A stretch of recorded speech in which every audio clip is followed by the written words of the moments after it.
Fun Bells. എടാ മക്കളെ, ഇത് നല്ല ടേസ്റ്റ് ഉണ്ടല്ലോ. ഇത് പൂച്ചയുടെ ചോരയേക്കാളും സൂപ്പറാണ്. ഇപ്പോൾ ഇത് കുടിച്ചപ്പോൾ ഞാൻ സത്യം ചെയ്യുകയാണ്, ഇനി പൂച്ചയുടെ ചോര ഞാൻ തൊടുകയില്ല. അപ്പോൾ സംഗതി ഫൈനലായി. ഒരു കഷ്ടപ്പാടുമില്ലാതെ ഇത് കിട്ടുമെങ്കിൽ പിന്നെ എന്തിനാ എലിയെയും പൂച്ചയെയും പട്ടിയെയും കൊന്നു തിന്നുന്നത്? വെറുതെ എല്ലാവരുടെയും ശാപം വാങ്ങേണ്ടി വരും. ഞാൻ തീരുമാനിച്ചു കഴിഞ്ഞു. ഇനി മുതൽ ഞാൻ ഫുൾ വെജിറ്റേറിയനാ. പറഞ്ഞാൽ ശരിക്കും നോ വയലൻസ്. സീറ്റ് ബായി പറഞ്ഞു നോ വയലൻസ്. അപ്പോൾ പിന്നെ അത്ര തന്നെ. ഞങ്ങളും ഭായിയുടെ കൂടെയുണ്ട്. കൻഹാപൂർ അതിനിബിഡമായ ഒരു വനമായിരുന്നു. അവിടെ സിംഹവും പുലിയും ചീറ്റപ്പുലിയും കുറുക്കനും തുടങ്ങി എല്ലാതരം മൃഗങ്ങളും വസിച്ചിരുന്നു. കാടിന്റെ അതിർത്തിയോട് ചേർന്ന് നേരത്തെ ഒന്നോ രണ്ടോ ചെറിയ ഗ്രാമങ്ങൾ ഉണ്ടായിരുന്നു. എന്നാൽ ഇപ്പോൾ പതിയെ പതിയെ കാടിനടുത്തുള്ള ഗ്രാമങ്ങളിൽ നഗരത്തിന്റെ കാറ്റ് വീശാൻ തുടങ്ങിയിരുന്നു. ഗ്രാമവാസികളുടെ ജീവിത രീതിയും ഭക്ഷണ രീതിയുമെല്ലാം വേഗത്തിൽ മാറിക്കൊണ്ടിരുന്നു. ഒരു ദിവസം മോനു കുരങ്ങ, എത്ര നാളായി കണ്ടിട്ട്? ഈടെയായി കാട്ടിലൊന്നും നിന്റെ ഒച്ച കേൾക്കാറില്ലല്ലോ. എല്ലാം സുഖല്ലേ? അതെ സീറ്റുബായ്, എല്ലാം സുഖാണ്. ഞാൻ കുറെ നാളുകൾക്ക് ശേഷം തിരിച്ചു വന്നതല്ലേ, അതുകൊണ്ടാവാം എന്നെ കാണാൻ പറ്റാതിരുന്നത്. കുറെ നാൾ കഴിഞ്ഞാണല്ലോ വരുന്നത്. നീ ഇത് എവിടെ പോയതായിരുന്നു? സീറ്റുബായ്, നിങ്ങൾക്കറിയാമല്ലോ എന്റെ പേര് മോനു എന്നാണ്. ഞാൻ ഒരിക്കൽ ഒരു ഉറപ്പ് കൊടുത്താൽ പിന്നെ ഞാൻ എന്റെ വാക്കിന് മാത്രമേ വില കൊടുക്കൂ. എന്നെ തന്നെ അനുസരിക്കാത്ത ഞാൻ പിന്നെ സിംഹത്തിനെ അനുസരിക്കുമോ? അതുകൊണ്ടാ ഞങ്ങൾ തമ്മിൽ അടിയുണ്ടായത്. അല്ല അലിയ, സിംഹരാജാവിന്റെ കണ്ണിൽ പെടുന്ന രീതിയിലുള്ള വാഗ്ദാനങ്ങൾ കൊടുക്കുന്നത് എന്തിനാ? കാട്ടിലെ നിയമം അറിയില്ലേ? അതൊക്കെ പോട്ടെ ബായ്. ഈ കാടും ഇവിടുത്തെ പഴയ നിയമവും ഇതൊക്കെ ഒരു ജീവിതമാണോ അളിയ? നമുക്ക് വേണ്ടത് ഒരു ബിന്ദാസ് ലൈഫ് സ്റ്റൈലാണ്. നമുക്കിഷ്ടമുള്ളതുപോലെ ജീവിക്കണം. ശരി, അപ്പൊ ഇപ്പോ എവിടെയാ താമസം? പിന്നിതെന്ത് കോലമാ? കണ്ണിൽ എന്തിനായി കറുത്ത കണ്ണട വെച്ചിരിക്കുന്നത്? ഞാൻ നഗരത്തിൽ ഒരു റെസ്റ്റോറന്റിന് പുറത്തുള്ള വേപ്പുമരത്തിലാണ് താമസം. പകൽ മുഴുവൻ ആളുകൾ ഭക്ഷണം കഴിക്കാൻ വരും. വൈകുന്നേരം ബാക്കി വരുന്ന പീസയും പാസ്തയും അവർ വേസ്റ്റ് ബോക്സിലിടും. ഞാൻ അതെടുത്ത് സുഖമായി കഴിക്കും. പിന്നെ ഈ കറുത്ത കണ്ണട സ്റ്റൈലിന് വേണ്ടി വെക്കുന്നതാ. ഇപ്പോൾ നിങ്ങൾ കാട്ടുമൃഗങ്ങളല്ലേ, നിങ്ങൾക്ക് ഈ സ്റ്റൈലൊന്നും പറഞ്ഞാൽ മനസ്സിലാവില്ല. ഇപ്പോൾ ഞാൻ വെറും ഒരു കുരങ്ങനല്ല, നഗരത്തിൽ ജീവിക്കുന്ന സ്റ്റൈലിഷ് കുരങ്ങനായി മാറി. കുറച്ചൊക്കെ സ്റ്റാൻഡേർഡ് മെയിൻറ്റെയിൻ ചെയ്യണ്ടേ? പിന്നെ എന്താ പറയുന്നേ? ഈടെയായി ഇംഗ്ലീഷ് ഭക്ഷണമാണോ കഴിക്കുന്നത്? ജീവിത രീതി പോലും മാറിയല്ലോ. നിന്റെ ജീവിതം തന്നെ ആകെ മാറിയല്ലോ. പിന്നെ അല്ലാതെ. ഇവിടെ കാട്ടിൽ കഴിഞ്ഞ ദിവസം മുഴുവൻ ഈ വയറു നിറയ്ക്കാനുള്ള മാർഗം നോക്കേണ്ടി വരുന്നു. എപ്പോഴും ഈ ഇരപിടുത്തത്തിന്റെ കാര്യം മാത്രം ആലോചിക്കേണ്ടി വരുന്നു. പിന്നെ ഷെർസിംഗ്, അവന്റെ പേടിയുമുണ്ടല്ലോ. ഞാൻ പറയുന്നത് ശരിയല്ലേ? അത് ശരിയാ. ഇര കിട്ടിയില്ലെങ്കിൽ പട്ടിണി കിടക്കേണ്ടി വരുമെന്ന പേടി എപ്പോഴും കാണും. ഒന്നുറങ്ങിയാൽ നമ്മൾ മറ്റേതെങ്കിലും മൃഗത്തിന്റെ ഇരയാകും. ഇവിടെ സമാധാനമായി ഉറങ്ങാൻ പോലും പറ്റില്ല. അതാണ് പറഞ്ഞത്. ഇപ്പോൾ ഞാൻ പകൽ മുഴുവൻ ആസ്വദിക്കുകയാണ്. രാത്രിയിൽ ഒരു പ്രഭുവിനെ പോലെ ഡിന്നർ കഴിച്ചുറങ്ങും. ഒരു പേടിയുമില്ല, വിഷമവുമില്ല. പിന്നെ നഗരത്തിൽ ഈ സ്ട്രഗിൾ എന്ന സംഗതിയേ ഇല്ല. മോനുവിന്റെ വാക്കുകൾ സീറ്റുവിനെ വല്ലാതെ ആവേശം കൊള്ളിച്ചു. മോനു നഗരത്തിലേക്ക് തിരിച്ചുപോയെങ്കിലും സീറ്റുവിന്റെ മനസ്സിപ്പോഴും മോനു പറഞ്ഞ കാര്യങ്ങളെക്കുറിച്ച് തന്നെ ആലോചിക്കുകയായിരുന്നു. എടാ മുന്ന, ഗുഡു, ഇങ്ങോട്ട് കേൾക്ക്. നിങ്ങൾക്ക് വിശക്കുന്നുണ്ടോ? നല്ല വിശപ്പുണ്ട് ബായി. പക്ഷേ ഇപ്പോൾ ശിക്കാർ കിട്ടാൻ ഭയങ്കര ബുദ്ധിമുട്ടാണ്. ചെറിയ മൃഗങ്ങൾ പോലും പുലികളായിട്ടുണ്ട്. എത്ര ദിവസമായി ഒരു സസലെ നോക്കി നിൽക്കുന്നു, ഒന്നും കിട്ടുന്നില്ല. എന്റെ കയ്യിലൊരു ഐഡിയ ഉണ്ട്. എന്റെ കൂടെ വാ. ഭക്ഷണത്തിന് ഒരു വഴിയുണ്ട്. രാത്രി കനത്തപ്പോൾ സീറ്റു തന്റെ കൂട്ടുകാരായ മുന്നയെയും ഗുഡുവിനെയും കൂട്ടി നഗരത്തിലേക്ക് തിരിക്കുന്നു. എനിക്ക് നല്ല പേടിയാവുന്നു ബായ്. മനുഷ്യരുടെ കയ്യിൽ വലിയ ആയുധങ്ങളുണ്ടെന്ന് കേട്ടിട്ടുണ്ട്. ആരെങ്കിലും നമ്മളെ കണ്ടാൽ? നീ ഒന്ന് മിണ്ടാതിരിക്ക്. ശബ്ദമൊന്നും ഉണ്ടാക്കരുത്. ആരെങ്കിലും നോക്കിയാൽ മുഖം താഴ്ത്തിക്കോ. അപ്പോൾ അവർ കരുതിക്കോളും നായയാണെന്ന്. ഇപ്പോൾ മിണ്ടാതെ നടന്നുവാ. പിന്നെ നഗരത്തിലുള്ളവരൊക്കെ രാത്രി സ്വന്തം വീടുകളിൽ AC ഇട്ട് നല്ല തണുപ്പത്ത് സുഖമായി വിശ്രമിക്കുകയാണ്. നമ്മളെപ്പോലെ മൃഗങ്ങളെപ്പോലെ ഇരയും തേടി ആരും ഇങ്ങനെ ഇറങ്ങാറില്ല. കുറച്ചു സമയത്തിനുള്ളിൽ സീറ്റു കുറുക്കൻ ഒരു കമ്പോളത്തിൽ എത്തിച്ചേർന്നു. അവിടെ നിരവധി ഹോട്ടലുകളും റെസ്റ്റോറന്റുകളും ഉണ്ടായിരുന്നു. അവയ്ക്ക് പുറത്ത് വലിയ വലിയ ചവറ്റുകുട്ടകൾ വച്ചിരുന്നു. എടാ മക്കളെ, നല്ല ഉഗ്രൻ മണമാണല്ലോ വരുന്നത്. ഈ ഡസ്റ്റ്ബിൻ ഒന്ന് തുറന്നേ. ആ മോന് പറഞ്ഞതൊക്കെ കറക്റ്റ് കാര്യമാണെന്ന് എനിക്ക് തോന്നുന്നു. ഈ മനുഷ്യരുടെ ഇടയിലാണെങ്കിൽ റെഡിമെയ്ഡ് ഫുഡ് ഡസ്റ്റ്ബിന്നിൽ കിടന്ന് വെറുതെ ചീഞ്ഞു പോവുകയാണ്. നമ്മൾ അവിടെ കാട്ടിൽ ആ വയറു നിറയ്ക്കാൻ വേണ്ടി ദിവസവും എത്ര കഷ്ടപ്പാടും ബുദ്ധിമുട്ടുമാണ് പഠിക്കുന്നത്. എടാ മുന്ന, ഗുഡു, നോക്കി നിൽക്കാതെ ആ പെട്ടി മറിച്ചിട്ട് ആ ഭക്ഷണം വരിച്ച് പുറത്തിടൂ. നമുക്കൊന്ന് രുചിച്ചു നോക്കണ്ടേ ഈ മനുഷ്യരുടെ പീസയും ബർഗറും ഒക്കെ? ഇത് കഴിച്ചിട്ടാണല്ലോ നമ്മുടെ കാട്ടുകുരങ്ങൻ നഗരത്തിലെ ബാബുവായത്. സീറ്റുവും ഗുഡുവും മുന്നേയും ചേർന്ന് റെസ്റ്റോറന്റിന് പുറത്ത് വച്ചിരുന്ന ചവറ്റുകുട്ട തട്ടിമറിച്ചിട്ടു. അതിനുശേഷം മൂവരും സന്തോഷത്തോടെ പിസയും ബർഗറും കഴിച്ച് സദ്യയുണ്ണുകയായിരുന്നു. അയ്യോ, ഇതെന്താ ഞാൻ കഴിച്ചത്? ഭയങ്കര എരിവ്. വെള്ളം കൊണ്ടുവാടാ. ഭായ്, ഇത് നോക്കിയേ, എന്തു തരം കുപ്പിയാ ഇവിടെ കിടക്കുന്നത്.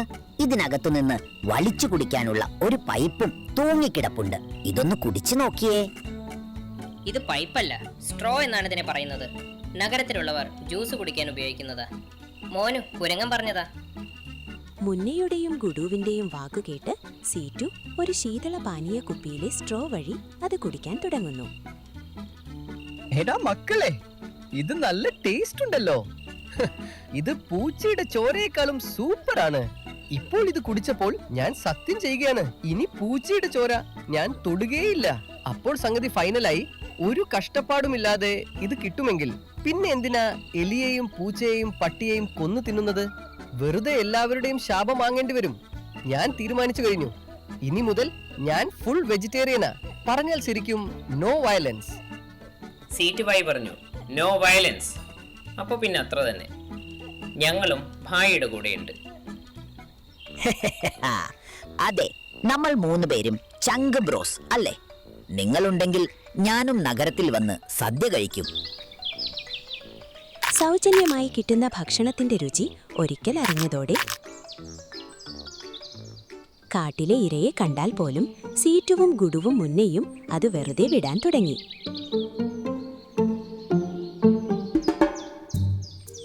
മോനെ, ആ പൂച്ച നിന്റെ മുന്നിലൂടെയാണല്ലോ പോയത്. എന്താ നീ അതിനെ പിടിക്കാത്തത്? നിനക്ക് സുഖമില്ലേ? എനിക്ക് കുഴപ്പമൊന്നുമില്ല അമ്മാവ. പക്ഷേ ഞാൻ ചിക്കാർ നിർത്തി. ഞാൻ ഇനി പച്ച മാംസം കഴിക്കില്ല. എന്ത്? പച്ചയല്ലെങ്കിൽ പിന്നെ നീ വേവിച്ചാണോ കഴിക്കുന്നത്?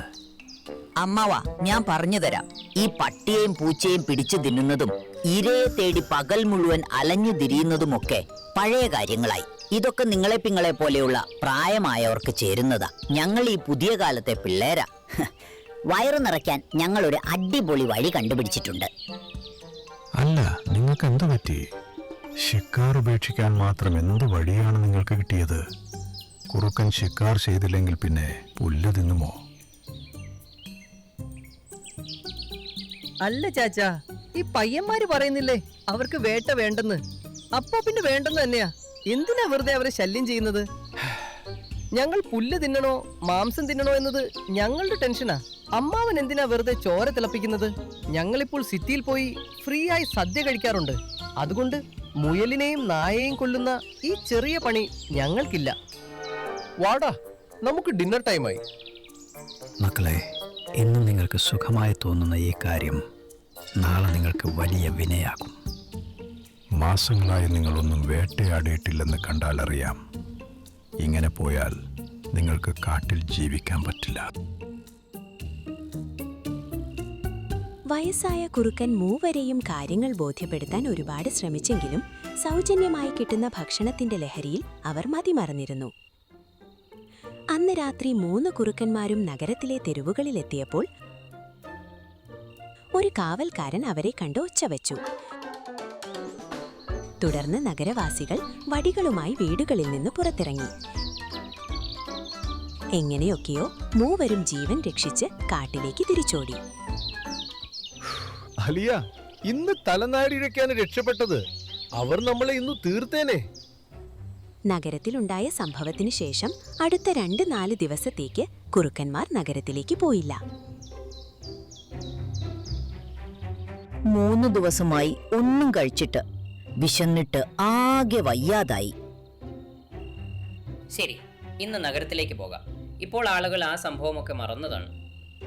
പാതിരാത്രിക്ക് കുറുക്കന്മാർ വീണ്ടും നഗരത്തിലെത്തിയപ്പോൾ ആളുകൾ മുമ്പത്തേക്കാൾ കൂടുതൽ ജാഗ്രതയിലാണെന്നും പലയിടത്തും പട്രോളിംഗ് നടത്തുന്നുണ്ടെന്നും അവർ കണ്ടു. തിരിച്ചു പോവാണ്ട, അവരിപ്പോഴും വടിയുമായ റോഡിലുണ്ട്. ഇന്ന് അവരുടെ കയ്യിൽ കിട്ടിയാൽ നമ്മുടെ ചമ്മന്തി അരയ്ക്കും. സീട്ടുവും ഗുഡുവും മുന്നെയും അന്നും ഒന്നും കഴിക്കാതെ തിരിച്ചുപോയി. അങ്ങനെ 3 ദിവസം കൂടി കടന്നുപോയി. വിശപ്പ് സഹിക്ക വയ്യാതെ അവരുടെ വയറ് കത്താൻ തുടങ്ങിയിരുന്നു. ഇന്ന് ഞാൻ നഗരത്തിൽ പോയി ഭക്ഷണം കഴിച്ചിട്ടേ ഉള്ളൂ. ഈ വിശപ്പ് എനിക്ക് സഹിക്കാൻ പറ്റുന്നില്ല. മൂവരും അർദ്ധരാത്രിക്ക് ശേഷം വീണ്ടും നഗരത്തിലേക്ക് പുറപ്പെട്ടു.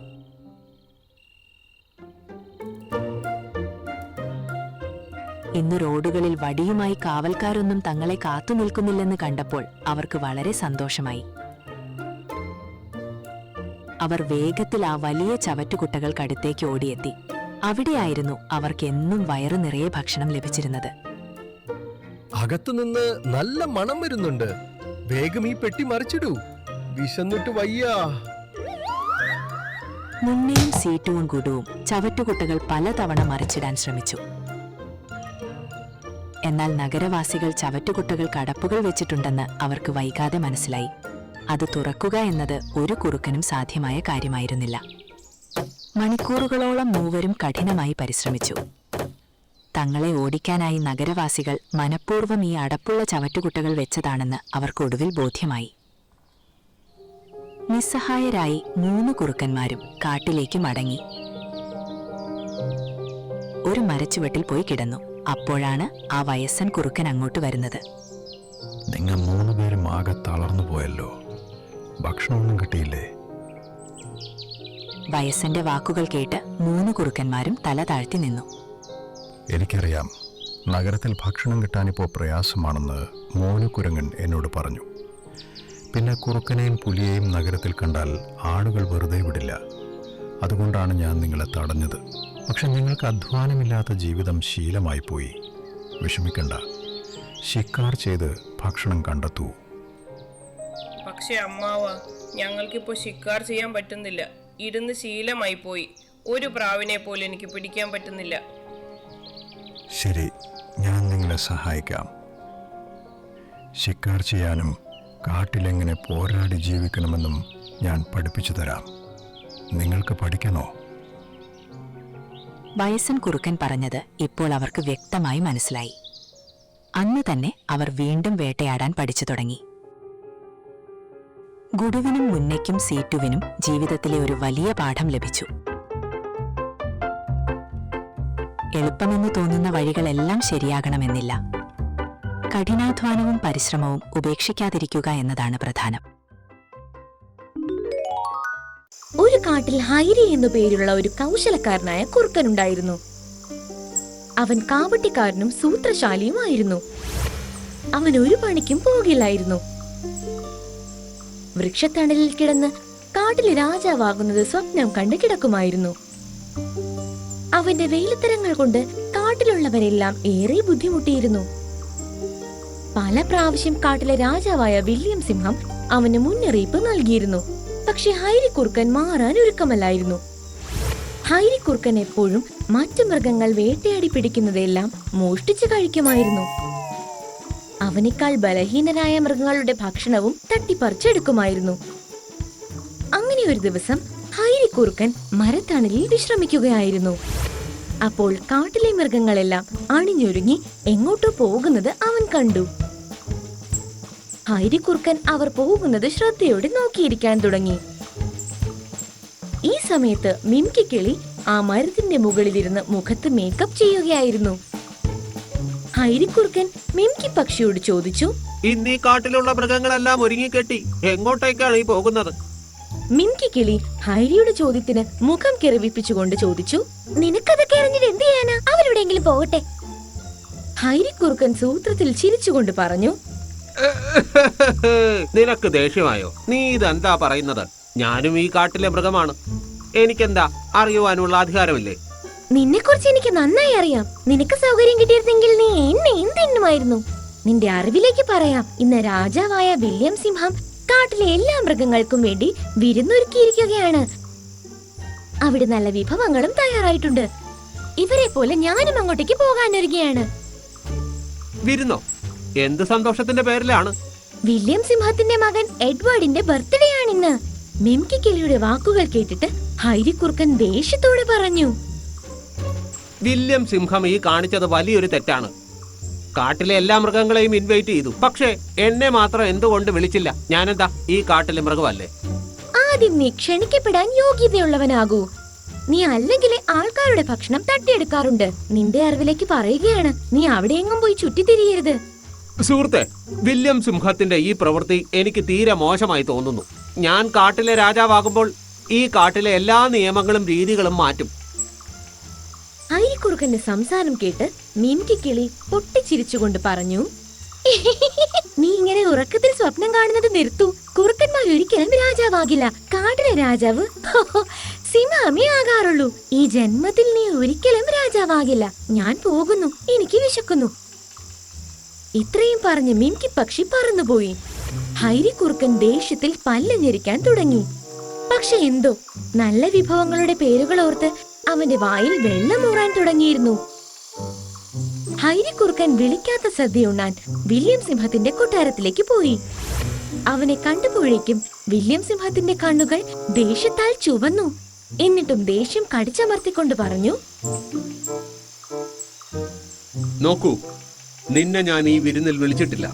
എന്നിട്ടും വന്നുവെങ്കിൽ വയറ് നിറച്ച് കഴിച്ചിട്ട് വേഗം ഇവിടെ നിന്ന് പോകൂ.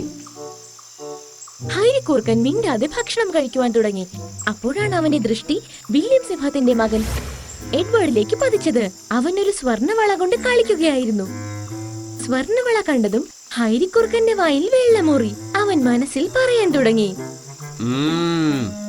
ഈ സ്വർണ വളകൾ എന്റെ കയ്യിൽ പെടുകയാണെങ്കിൽ എനിക്ക് അതിനെ വിറ്റ് ധാരാളം പണം സ്വരൂപിക്കാനാകും. ഹൈരി കുറുക്കൻ എഡ്വേർഡിന്റെ അടുത്തെത്തി. വളരെ കൗശലത്തോടുകൂടി അവനോട് പറഞ്ഞു, ഓ, നിന്റെ കയ്യിലെ ഈ സ്വർണവള മനോഹരമാണല്ലോ. എനിക്കിതൊന്ന് നോക്കാൻ തരുമോ? എഡ്വേർഡ് സ്വർണവള ഹൈരിയുടെ കയ്യിലേക്ക് കൊടുത്തു. വള കയ്യിൽ വാങ്ങിയിട്ട് ഹൈരി കുറുക്കൻ പറഞ്ഞു, അതെ, നിന്റെ അച്ഛൻ വില്യമതാ നിന്നെ വിളിക്കുന്നു. നിഷ്കളങ്കനായ എഡ്വേർഡ് ഹൈരി പറയുന്നത് കേട്ട് അവിടെ നിന്നും അച്ഛന്റെ അടുത്തേക്ക് പോയി. ആ തക്കം നോക്കി ഹൈരി കുറുക്കൻ അവിടെ നിന്ന് ഓടി മറഞ്ഞു. എഡ്വേർഡ് അച്ഛന്റെ അടുത്തെത്തി. അച്ഛാ, അങ്ങ് എന്നെ വിളിച്ചിരുന്നോ? ഹൈരി അങ്കിൾ പറഞ്ഞു അങ്ങ് എന്നെ വിളിക്കുന്നെന്ന്. ഹൈരി കുറുക്കന്റെ പേര് പറഞ്ഞപ്പോഴേ വില്യം സിംഹം ആശ്ചര്യപ്പെട്ടു. എന്നിട്ട് ചോദിച്ചു, അല്ല, നിന്റെ സ്വർണവള അതെന്ത് ചെയ്തു? അത് ഹൈരി കുറുക്കന്റെ കയ്യിലാണ്. എഡ്വേർഡിന്റെ വാക്കുകൾ കേട്ടപ്പോഴേ വില്യം സിംഹത്തിന് എല്ലാ ചുറ്റിക്കളിയും ബോധ്യപ്പെട്ടു. ഹൈരി കുറുക്കൻ അതിവിദഗ്ധമായി മോനെ പറ്റിച്ച് സ്വർണവുമായി കടന്നെന്ന് മനസ്സിലായി. വില്യമിന്റെ കണ്ണുകൾ ദേഷ്യത്താൽ ചുവന്നു. അവൻ തന്റെ സൈനികരെ വിളിച്ചിട്ട് പറഞ്ഞു, അവൻ എന്റെ മോനെ വിഡ്ഢിയാക്കിയിട്ട് കടന്നു കളഞ്ഞു. പോകൂ, ഹൈരി കുറുക്കനെ ജീവനോടെയോ കൊന്നോ പിടിച്ചുകൊണ്ടുവരും. ഇവിടെ ഹൈരി കുറുക്കൻ മരത്തണലിൽ ആ വളയുടെ മനോഹാരിത നോക്കിയിരിക്കുകയായിരുന്നു. അപ്പോഴാണ് അവൻ മിംകി കിളിയെ കണ്ടത്. അത് പറന്ന് അവന്റെ അടുത്ത് വന്ന് പറഞ്ഞു, നീ ഇത്തവണ എല്ലാ പരിധിയും കടന്നിരിക്കുകയാണ്. കാട്ടിലെ രാജാവായ വില്യം സിംഹം സൈനികരോട് നിന്നെ ജീവനോടെയോ അല്ലാതെയോ പിടിച്ചുകൊണ്ടുവരാൻ ആജ്ഞാപിച്ചിരിക്കുകയാണ്. ഇത്തവണ നീ തീർച്ചയായും കൊല്ലപ്പെടുമെന്ന് തോന്നുന്നു. മിംകി കിളിയുടെ വാക്കുകൾ കേട്ട് ഹൈരി കുറുക്കൻ പേടിച്ചു വിറയ്ക്കാൻ തുടങ്ങി. ഉടനെ അവിടെ നിന്ന് ഓടിക്കളഞ്ഞു. ഓടി എവിടേക്കാണ് ഒളിക്കേണ്ടതെന്ന് അവന് യാതൊരു പിടിയുമില്ലായിരുന്നു. അപ്പോഴാണ് ധാരാളം സൈനികർ അവന്റെ നേരേക്ക് വരുന്നത് അവൻ കാണുന്നത്. കുറുക്കൻ അവിടെയും ഇവിടെയും ഒളിക്കാനുള്ള സ്ഥലം നോക്കി. അവന് ഒരു സ്ഥലവും കിട്ടിയില്ല. പെട്ടെന്ന് അവനൊരു തടാകം കണ്ടു. അവൻ ആ തടാകത്തിലേക്ക് എടുത്തു ചാടി. വില്യം സിംഹത്തിന്റെ സൈനികർ കുറച്ചു കഴിഞ്ഞപ്പോൾ അവിടെ നിന്ന് പോയി. ഹൈരിക്കുറുക്കൻ തടാകത്തിൽ നിന്ന് തലയുയർത്തി നോക്കിയപ്പോൾ അവിടെ ആരുമുണ്ടായിരുന്നില്ല. അവൻ ആ തടാകത്തിൽ നിന്ന് ഇറങ്ങാൻ ശ്രമിക്കുമ്പോൾ പെട്ടെന്ന് അതിനകത്തു നിന്ന് സ്വർണശോഭ പരക്കുവാൻ തുടങ്ങി. അതിൽ നിന്നും ഒരു ദേവത ഇറങ്ങി വന്ന് മുന്നിൽ നിന്നു. ഞാനൊരു ശാപം കാരണം വർഷങ്ങളായി ഈ തടാകത്തിൽ തടവിലായിരുന്നു. ഏതെങ്കിലും മടിയനായ മൃഗം സ്വർണവുമായി ഇതിൽ മുങ്ങിയാലേ എനിക്ക് ക്ഷാപമോക്ഷം കിട്ടുമായിരുന്നുള്ളൂ. നീ കാരണം ഞാനിന്ന് ശാപത്തിൽ നിന്ന് മുക്തമായിരിക്കുന്നു. എനിക്ക് നിന്റെ ഒരു ആഗ്രഹം പൂർത്തീകരിക്കാനാവും. നിന്റെ ആഗ്രഹം എന്താണെന്ന് പറയൂ. ഹൈരിക്കുറുക്കൻ എന്നും ആഗ്രഹിച്ചിരുന്നത് ഈ കാടിന്റെ രാജാവാകണമെന്നാണ്. കാടിന്റെ രാജാവാകാൻ സിംഹത്തിനെ കഴിയുള്ളൂവെന്ന് അവനറിയാമായിരുന്നു. ഞാൻ എന്റെ ഈ രൂപം കൊണ്ട് ഏറെ ബുദ്ധിമുട്ടുകയാണ്. എന്റെ ആഗ്രഹം എന്തെന്നാൽ എന്റെ ഈ ശരീരം സിംഹത്തിന്റെ ശരീരമായി മാറണമെന്നാണ്. എന്നെ കണ്ടാൽ സിംഹത്തെ പോലെ തന്നെ തോന്നിക്കുകയും വേണം. ശരി, പക്ഷെ നീ എപ്പോഴും ഓർമ്മിക്കണം, നിന്റെ ശരീരവും മുഖവും ശബ്ദവും സിംഹത്തെ പോലെ ആയിരിക്കും. നിന്റെ ആത്മാവ് കുറുക്കന്റേത് തന്നെ ആയിരിക്കും. അബദ്ധത്തിൽ പോലും യഥാർത്ഥ സിംഹത്തോട് പോരിന് പോകരുത്. യഥാർത്ഥ സിംഹത്തിന്റെ കൈകൊണ്ട് മരിച്ചാൽ നീ യഥാർത്ഥ രൂപത്തിലേക്ക് തിരിച്ചു വരൂ. ഇത്രയും പറഞ്ഞ് ദേവത അവിടെ നിന്നും മറഞ്ഞു. ഹൈരിക്കുറുക്കൻ സിംഹത്തിന്റെ രൂപത്തിലേക്ക് മാറി. വെള്ളത്തിൽ സിംഹത്തിന്റേതുപോലുള്ള പ്രതിബിംബം കണ്ടപ്പോൾ അവന് സന്തോഷം കൊണ്ട് ഇരിക്കെ പൊറുതി ഇല്ലാതായി. പോകെ പോകെ അവൻ ആ കാട്ടിൽ ഭീകരാന്തരീക്ഷം സൃഷ്ടിച്ചു പോന്നിരുന്നു. എന്തു തോന്നുന്നു അതൊക്കെ ചെയ്യും. ചിലപ്പോൾ കയ്യിൽ കിട്ടുന്ന മൃഗങ്ങളെയൊക്കെ കൊന്നു തിന്നും. കാട്ടിലെ രാജാവായ വില്യം സിംഹത്തിന് ഈ കാട്ടിൽ മറ്റൊരു സിംഹം വന്നിട്ടുണ്ടെന്നും താൻ രാജാവാണെന്ന് അവകാശപ്പെടുകയുമാണെന്ന് അറിഞ്ഞപ്പോൾ ദേഷ്യത്താൽ വില്യം സിംഹം ഭ്രാന്തനെ പോലെയായി. എന്നിട്ട് ഉച്ചത്തിൽ വിളിച്ചു പറഞ്ഞു, എന്റെ കാട്ടിലെ നിർദോഷികളായ മൃഗങ്ങളെ കൊല്ലുന്ന ആ സിംഹത്തിന്റെ ജീവൻ അത് ഞാൻ എടുക്കും. ഹൈരിക്കുറുക്കൻ സിംഹരൂപത്തിൽ കാട്ടിലെങ്ങനെ മതിച്ചു നടക്കുകയായിരുന്നു. അവിചാരിതമായി വില്യം സിംഹം അവന്റെ മുന്നിൽ വന്ന് നിന്നു. അലറിക്കൊണ്ട് ചോദിച്ചു, ആരാണ് നീ? എന്റെ കാട്ടിൽ എന്താണ് ചെയ്യുന്നത്? നിനക്കറിയില്ലേ ഈ കാടിന്റെ രാജാവ് ഞാനാണെന്ന്? ഹൈരിക്കുറുക്കൻ അഹങ്കാരത്താൽ ദേവത അവനോട് പറഞ്ഞതെല്ലാം മറന്നുപോയിരുന്നു. അവന്റെ ആത്മാവ് കുറുക്കന്റേതായിരിക്കും. യഥാർത്ഥ സിംഹവുമായി പോരിന് പോയാൽ തോറ്റുപോകുമെന്ന് ഹൈരിക്കുറുക്കൻ അഹങ്കാരത്തോടെ പറഞ്ഞു. ഈ കാട്ടിലെ സിംഹം ഞാനാണ്. എന്നെ ഒന്ന് കൈവച്ചു നോക്ക്, നിനക്കത് മനസ്സിലാകും. ഇതു കേട്ടതും വില്യം സിംഹത്തിന് കോപം നിയന്ത്രിക്കാനായില്ല. രണ്ടുപേരും തമ്മിലുള്ള യുദ്ധം ആരംഭിച്ചു. വില്യം സിംഹം പുല്ലുപോലെ ഹൈരിക്കുറുക്കനെ എടുത്തെറിഞ്ഞു. കുറച്ചു നേരം കൊണ്ട് ഹൈരിക്കുറുക്കനെ അവൻ വലിച്ചു കയറിയിട്ടു. ഹൈരിക്കുറുക്കൻ മുറിവുകളോടെ ഭൂമിയിലേക്ക് പതിച്ചതും അവൻ പഴയ രൂപത്തിലേക്ക് വന്നു. അവർ തമ്മിലുള്ള യുദ്ധം മിംകി കിളിയും കണ്ടുകൊണ്ടിരിക്കുകയായിരുന്നു. ഹൈരിക്കുറുക്കൻ മരിച്ചപ്പോൾ മിംകി കിളി ചിരിച്ചുകൊണ്ട് പറഞ്ഞു, ഇതിനെയാണ് കാക്ക കുളിച്ചാൽ കൊക്കാകില്ലെന്ന് പഴഞ്ചൊല്ലിൽ പറയുന്നത്. അന്നേരമേ ഞാനിത് വേണ്ടെന്ന് പറഞ്ഞതാണ്. കുറുക്കൻ ഒരിക്കലും കാടിന്റെ രാജാവാകില്ല. അതിൽ പിന്നെ കാട്ടിലെ മൃഗങ്ങളെല്ലാം വളരെ സന്തോഷത്തോടെ ജീവിക്കുവാൻ തുടങ്ങി.